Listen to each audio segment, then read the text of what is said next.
Hey you, you're super. Good evening everyone, Merch Hunter Ricky back, and we are talking about Fabricant 100 Chapter 3. Honestly, this is a really good series. I didn't think I would like it so much off the jump.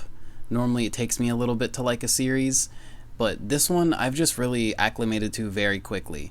So right off the jump, we have her literally just like slicing through a fabricant's head at the beginning. It's just amazing. I really love what this author is doing. Basically, what I like about this chapter the most, and I'm just going to do a quick recap of the whole thing in about a second here, so just bear with me. What I like about this chapter is there's a lot of like nuance to it and a lot of questions we are able to ask. So basically, after she chops off she like slices through this fabricant's head, the kid is he hasn't like healed his wound yet, and it like makes her mad, so she does first aid on him, and she even like it looks like she like licks her finger and like wipes his face, and she has like a little bit of like a blush after that. So it makes me wonder if she's starting to like sympathize with this kid more so than just crave his body when he turns 18 for her usage, you know? That sounded really weird, but if you're reading the manga, you know what I mean. What I found to be also interesting is when he thanked her and he questioned thanking her.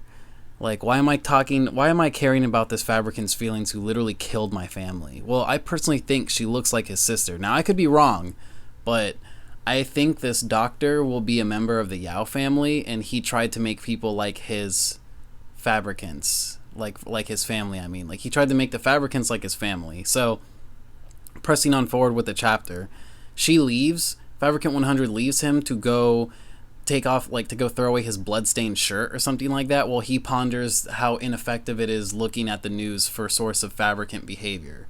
At the same time, a rando speech bubble comes in, and just this kid is just instantly taken off his feet, and we see him in a car with a man, and well, two men, and they're straight up just kidnapping him.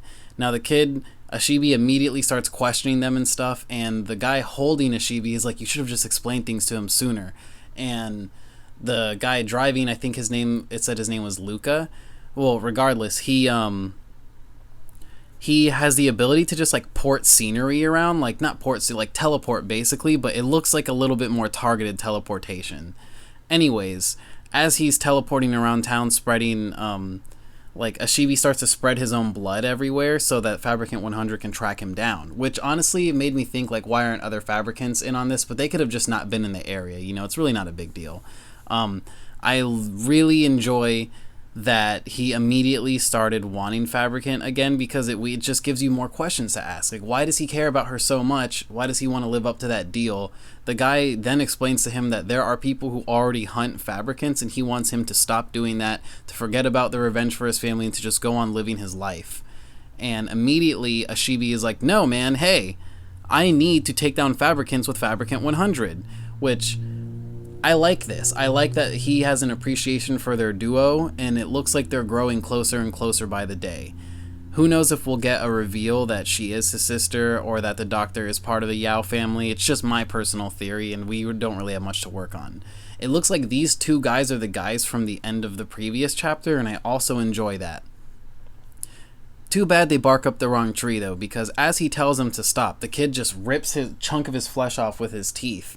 And immediately, 2 seconds later, she drops down on the hood of the car, and it's a pretty great panel, for obvious reasons. People who were fans of Lady Dimitrescu for Resident Evil 8 Village, you'll know why this panel rocks, right?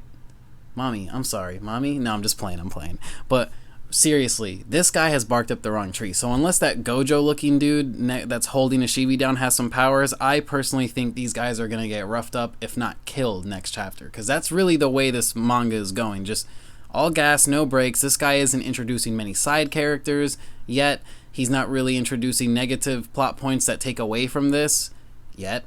I'm holding my breath, but honestly, just from these 3 panels, it looks like he's literally foot on the gas. Let's kill these these fabricants. I mean, just from the start of this chapter, he said that makes 4 since we left the estate. So, what are we, like in the 20s now of how many fabricants they've beaten? I'll get an official counter going next video. We can call it the Fabric counter. But seriously, what is she gonna do to them? or what are they going to do to her rather? Because we know what she can do to them, which is just utterly mutilate them. She has super speed, super strength, and probably superhuman reflexes because she's a Fabricant. And Luca seems to have the ability to teleport. That's nice. And this Gojo dude, we don't know what he can do, but we'll see. I'm really pleased with the way this is going. If you like this manga, let me know down below. Let me know what you like about it, who your favorite character is so far. I know we only really have 2 to go off of, but do you like Ashibi more or Fabricant 100? I genuinely, like, the minute they make Fabricant 100 merch, if they make action figures of her, I want one. She is so cool. I'm a fan of Ashibi too. We also learn in this chapter that she had that ring made for him so that he doesn't hurt his body so much. She was like, keep the wound as superficial as possible. So it does look like they're getting a little bit closer to each other than she probably initially intended. And genuinely, I wonder if that's because she's a member of his family secretly, or if she took some of his family's flesh. Like, we really don't know, you know? So once we get a little bit more info, I really think we'll find out why their attachment is getting so strong, because I do like that the author started to point it out in this chapter. So hats off to the mangaka. I'll put his name down below because I honestly forgot it. I know it starts with a D. I'm just bad with remembering things right now with everything that I'm getting ready to start doing. But seriously, great chapter. The fact that it ended on the cliffhanger of her like, did you have a nice drive? I cannot wait to see what she does to them. I've been Merch Hunter Ricky. I've been a manga fiend lately. Thank you all for watching. I appreciate it. Happy holidays and have a good day. And as always, like and subscribe to be part of the merch hunting tribe. And if you like this video, I got another one for you.